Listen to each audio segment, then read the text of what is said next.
우리나라에 이런 옛 이야기가 있습니다. 사람의 일생을 이렇게 말했습니다. 퀴즈 문제지요. 어려서는 4발로 걷다가 나중에는 2발로 걷다가 나중에는 3발로 걷는 게 뭐냐라고 말했을 때 그 해답은 어렸을 때는 아이들이 기어다니니까 4발로 걷고 커서는 2발로 걸어다니니까는 이제 청년이 되면서 커가면 청소년 그러면서 2발로 걷다가 노년이 되면은 2발로 지탱할 수 없으니까 지팡이 짚고 다니기 때문에 3발로 걷는다라고 하면서 사람의 일생을 이렇게 비유로 표현한 것을 보게 됩니다. 옛날에 유대 랍비들도 인생의 삶을 3가지 상황으로 비유해서 우리에게 가르쳐 준 것을 보게 됩니다. 첫째로는 인생의 삶이 뭐냐? 걸어가는 상황의 삶이 있다고 그랬습니다. 평범한 일생의 삶을 가리킵니다. 우리가 교통수단을 생각하지 말고 우리의 인생을 한번 생각해 보세요. 옛날엔 지금과 같은 교통수단이 없었습니다. 대부분 걸어 다닙니다. 그게 일상생활이에요. 집안에서도 걸어 다니고 직장과 학교 가도 걸어 다니고 어떤 시장과 볼일을 보기 위해서도 옛날에는 다 걸어 다녔고 대부분의 걷는 인생이었습니다. 이것이 일상이었고 때문에 우리의 일상 삶이 뭐냐? 걷는 것과 같아. 그저 늘 평탄하게 걷는 것과 같이 평범한 삶을 계속 반복적으로 살아가는 것이 인생의 삶이다 라고 말했습니다. 두 번째는 인생의 삶이 뭐냐? 달려가는 상황의 삶이 있다고 말씀하고 있습니다. 사람이 매우 급하고 어려운 상황이 펼쳐지면은요, 뛰죠. 보통 때는 사람이 걷습니다.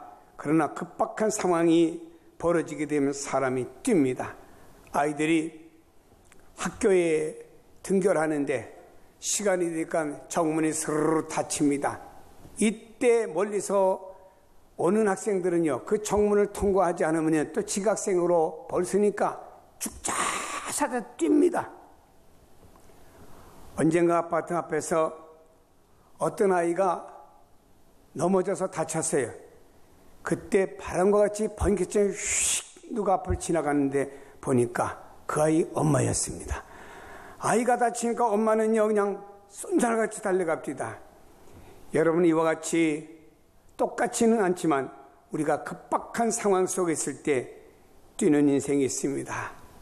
밤에도 뛰고 낮에도 뛰고 어떤 문제를 해결하기 위해서 우리 삶 속에 뛰는 것들이 많잖아요.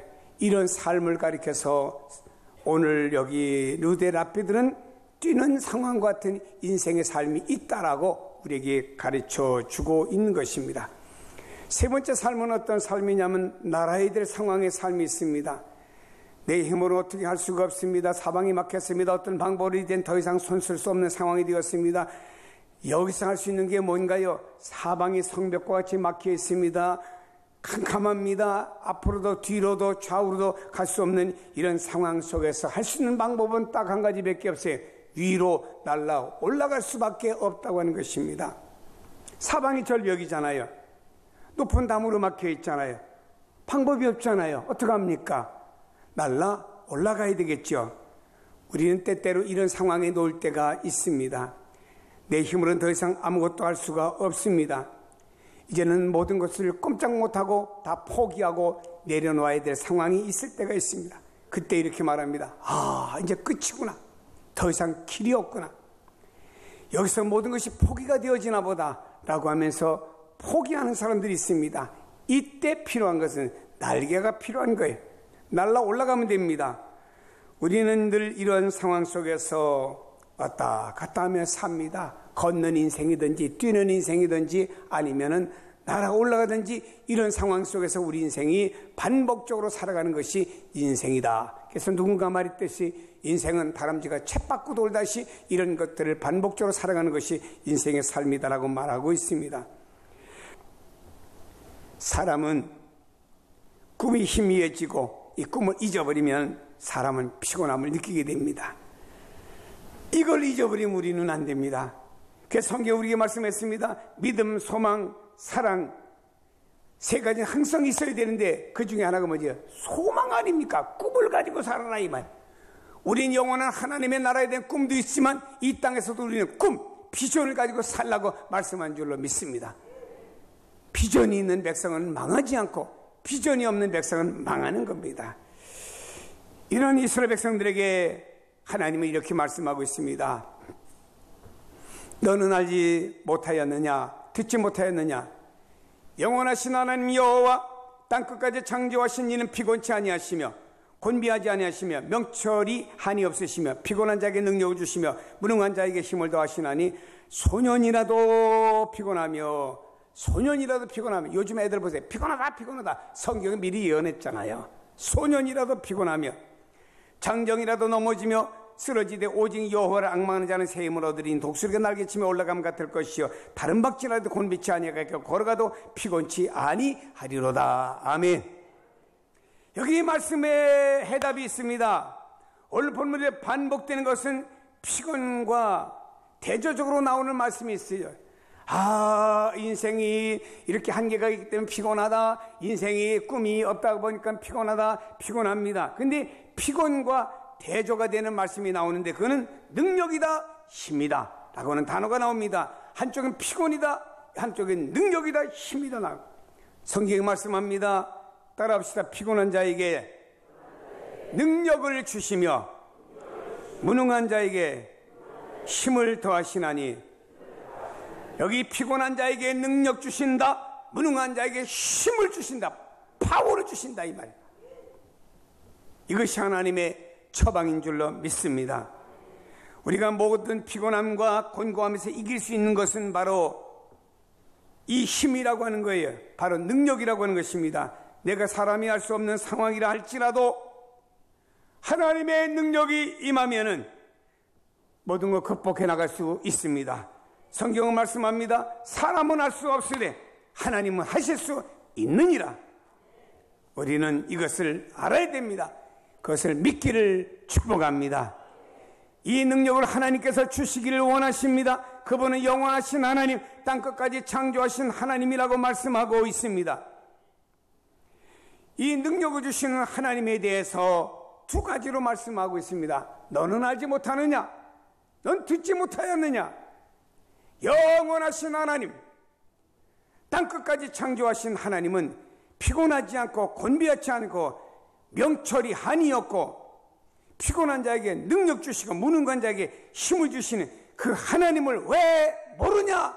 말씀한 줄로 믿습니다. 이 하나님에 대해서 두 가지로 말씀하고 있습니다. 첫째는요, 이 하나님은 영원하신 하나님 말씀하고 있습니다. 중요한 것이 있습니다.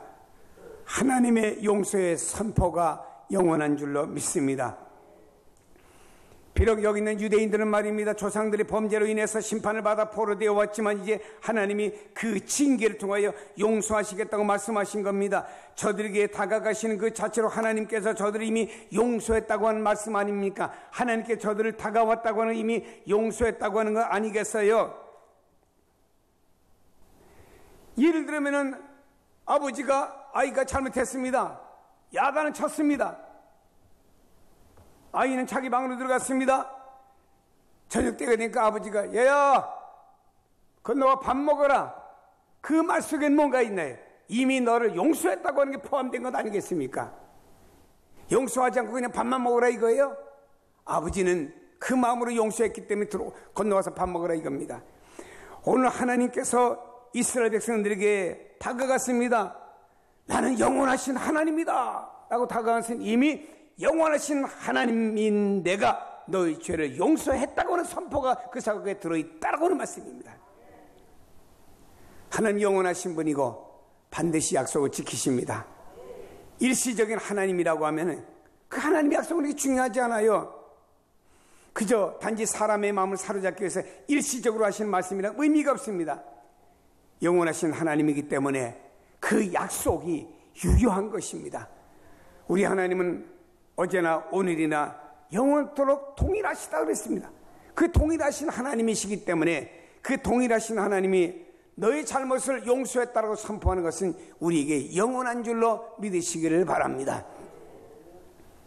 사실 히브리서에 아까도 말씀드렸습니다마는 주님께서 자신의 십자가의 피를 가지고 하늘 지성소에 올라가셔서 성부 하나님 보좌 앞에 가셔서 내가 이 땅에 나를 믿을 저 백성들을 위해서 십자가에 죽었습니다 라고 하나님께 알려드린 것은요, 저를 믿는 자에게는 이미 영원한 속죄가 그 안에 포함되어져 있다는 사실을 믿으세요.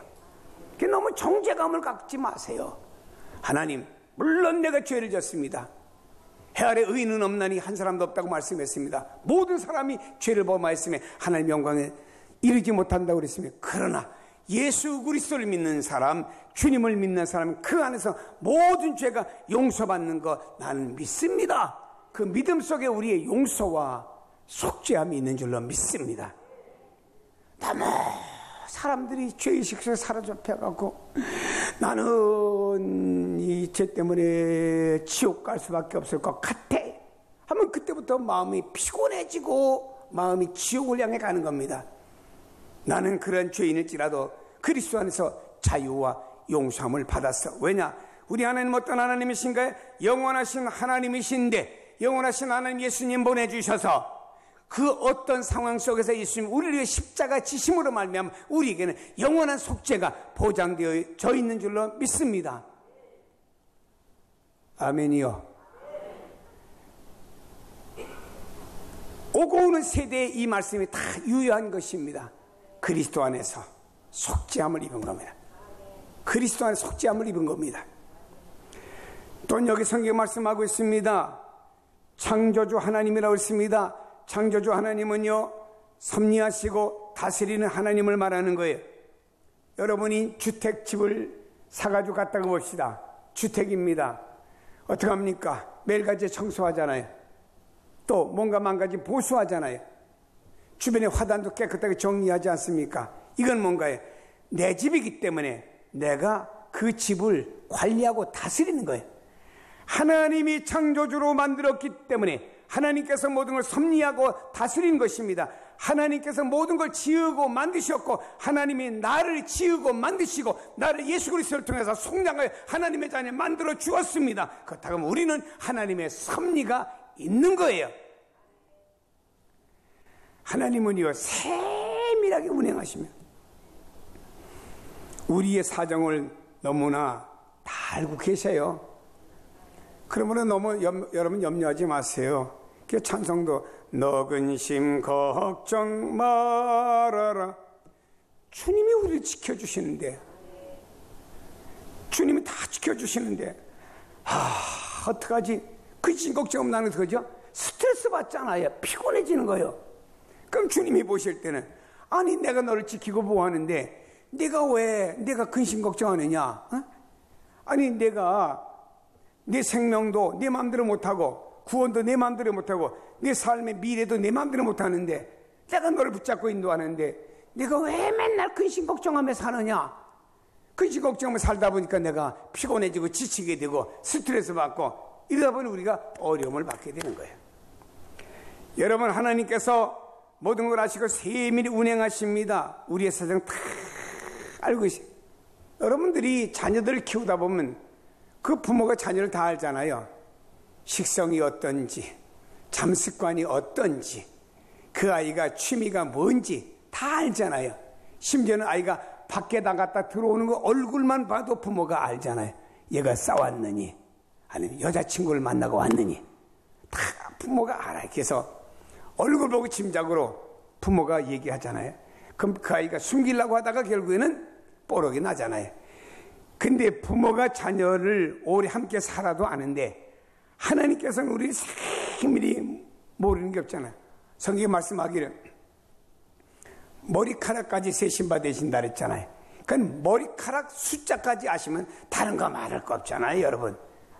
아니 여러분, 머리카락 몇 개인지 다 재고가 몇 개인지 다 하신 하나님이라고 다른 거 말할 거 없잖아요. 다 하신 하나님인데 뭐 그렇게 가지고 그냥 근심 걱정 염려는 아주 하나님이 안 계신 것처럼, 하나님 나의 보호자가 아닌 것처럼, 내가 다 인생을 내가 무거운 짐을 다 걸머지고 가는 것처럼 그렇게 살아가는 사람이 있어요. 안타깝잖아요.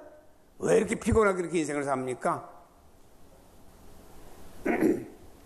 사랑하는 여러분, 때때로 하나님 우리를 버려두시는 것 같지만 버리는 게 아닙니다.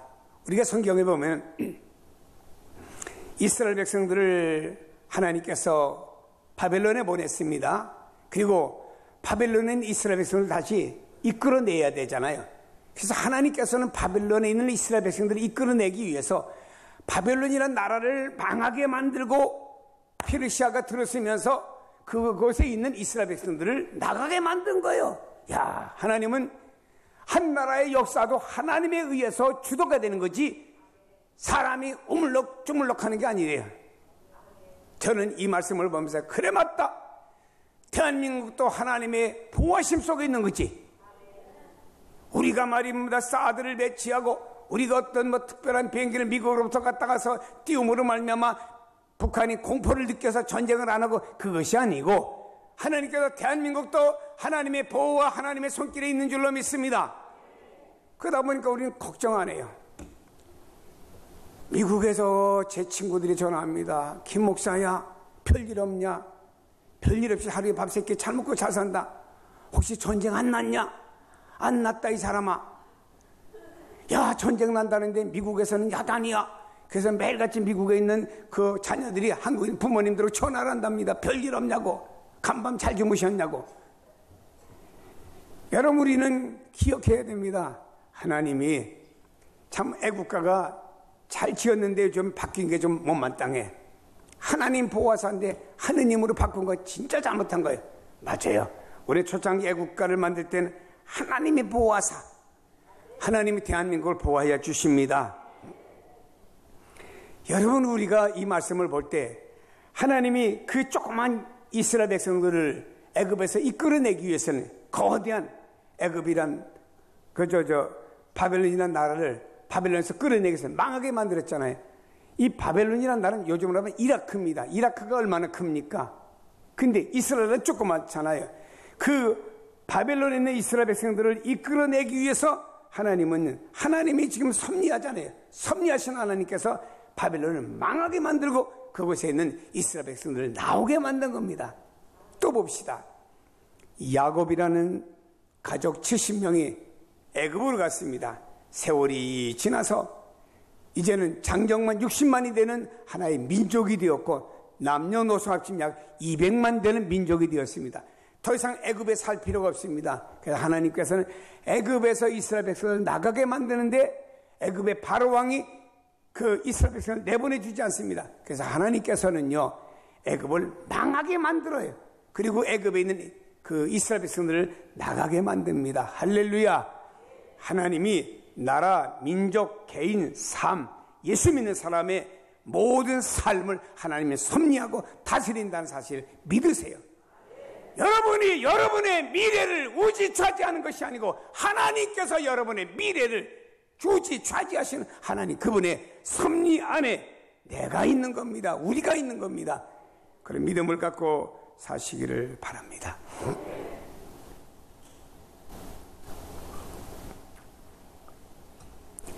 때로는 우리가 이렇게 생각해. 하나님 우리를 입고 있는 것 같이 느끼지만 아닙니다. 하나님의 계획 속에서 우리를 다스리시고 이끌어 가십니다. 그래서 성경은 말씀하셨습니다. 어미 달기, 병아리가 나가 놀다가 독수리가 막 오니까 뛰어와서 엄마의 품속에 싹 들어오면 엄마가 날개로 탁 이렇게 가려줍니다. 산불이 났어요. 산불이 났는데 이 어미달기 타 죽었습니다. 산불을 끌어온 사람이 타 죽은 어미달을 이렇게 막대로 치다 보니까 어미달기의 날개 아래서 병아리가 삐약삐약 나왔습니다. 엄마는 죽어도 병아리를 그 날개 아래 품어준 겁니다. 하나님 보호를 이렇게 말했어요. 하나님께서 말입니다. 독수리가 새끼를 낳으면요, 높은 절벽 위에 올라가서 거기서 떨어뜨립니다. 그럼 독수리 새끼가 말입니다. 아직 털도 깃털 나는 독수리 새끼가 엄마야 하면서 뚝 떨어집니다. 그러면 땅에 떨어지기 직전 되면은 엄마 독수리가 쑥 날아가서 그의 날개 위에다가 독수리 새끼를 엎고 또 올려다 놓고 또 떨어지게 만듭니다. 이래서 독수리 날개의 근육이 튼튼하게 만들어 갖고 독수리는 몇 번만 펄럭해도 1km를 쫙 날아가게 만들어주는 그런 근육이 있는 날개로 만들어주는 겁니다. 이거는 어미 독수리가 새끼 독수리를 훈련시키는 겁니다. 때때로 하나님 우리를 훈련시키잖아요. 또한 성경은 말씀합니다. 목자가 양보다 앞서가면서 양이 가는 길을 인도합니다. 그래서 그 양머리들이 잘 길을 갈 수 있도록 만들어주면, 앞에서 맹수가 목자가 싸워주고 위험물이 있으면 목자가 치워줍니다. 그래서 양무리가 잘 가도록 만들어줍니다. 바로 우리 하나님이 목자가 되어주시고 이스라엘 백성들이 양이 되어서 그들이 가는 길에 하나님께서 대적 아말렉이라는 군사를 기도로 물리치게 만들었고요. 하나님께서 홍해바다가 있으니까 홍해바다를 갈라주면서 그 백성들을 가게 만들었잖아요. 이건 뭔가요? 하나님의 백성과 바로 주님과의 관계를 목자와 양으로 비유하면서 주님이 여러분을 인도하시는 겁니다. 그런가 하면 여러분, 성경 말씀하고 있습니다. 어미는 그 자녀를 잊어버릴지라도 우리 하나님은 잊지 않는다고 그랬습니다. 세상의 부모는 잠자는 시간엔 자녀를 모르잖아요. 그러다 자녀가 울면 깨잖아요. 그러나 우리 하나님은요, 우리가 잠자는 모든 시간에도 쌕쌕 잠자는 우리의 모습을 눈도 깜빡이지 않으면서 우리를 지켜보듯이 그렇게 우리를 지켜주신다고 약속했습니다. 이런 비유의 말씀을 볼 때 하나님은 우리의 삶 속에 늘 다스리고 이끌어 주시고 함께 하시고 책임져 주신다는 사실을 믿기를 바랍니다. 여러분, 그러므로 너무 근심 걱정하지 마시고 따라합시다. 내가 나의 인생을 사는 것이 아니고 나는 하나님이 계획하신 하나님의 삶을 사는 인생입니다. 믿으시길 바랍니다. 그렇다면 이제 우리가 해야 될 일은 한 가지가 있습니다. 성경 말씀합니다. 하나님을 앙망하라고 그랬습니다. 우리가 어떤 순간이라도 하나님을 바라보며 그분을 기다리는 것이죠. 하나님을 앙망한다고 하는 것은 단지 바라본다는 뜻이 아닙니다. 하나님을 앙망한다는 말은 하나님을 기다린다, 하나님께 희망을 준다, 이 말입니다. 사랑하는 여러분이요, 하나님께 희망을 주시기 바랍니다. 하나님께 소망을 주시길 바랍니다. 하나님께 비전을 주시길 바랍니다. 하나님께 희망을 둘 때 우리는 기다릴 수가 있습니다. 사람에게 희망이라고 하는 건 기다리게 만들어주는 것 아닙니까? 기다리면서 하나님께서 주시는 이러한 능력을 힘입을 수가 있습니다. 문제는 우리가 기다리지 못하는데 문제가 있는 거예요. 인내가 부족하잖아요. 기도했으면 기다려야 되는데 인내하지 못하잖아요. 약속받은 대로 인내가 부족합니다. 우리는요, 모든 면에 인내가 부족합니다. 우리가 영원히 살아계신 하나님, 창조주 하나님을 믿는다라고 하면은 기다립시다. 인내합시다. 하나님을 믿고 그 하나님을 신뢰하며 기다리는 하나님을 앙망하는 사람이 되는 거예요. 이 앙망하는 자에게 하나님께서 새 힘을 주시겠다고 이렇게 말씀합니다. 독수리 날개치며 올라감 같을 것이요 다른 박질하여도 곤비치 아니하겠고 걸어가도 피곤치 아니하리로다 라고 말씀했습니다. 새 힘으로 걸어가도 피곤치 않고 새 힘으로 달려가도 피곤치 않고 새 힘으로 하나님께 살아가도록 만들어주시며 보다 강도가 높게 해주신다라고 말씀하고 있습니다. 걷는 것보다 달리는 게 더 힘들지 않습니까? 그리고 우리가 할 수 없는 상황, 사면 초가 상황 속에서도 독수리가 날개치며 올라감과 같이 그 상황에서 우리를 올라가게 만들어주신다고 약속했습니다. 이것이 하나님의 능력인 줄로 믿습니다. 여러분, 지금 여러분의 상황이 어떠한 상황인가요? 걷는 상황 속에서 피곤한 사람도 있고 달리는 상황 속에서 피곤한 사람도 있고 내 힘은 도대체 어떻게 할 수 없는 상황, 그래서 날아가야 될 사면 초과의 상황에 있는 분도 있습니다.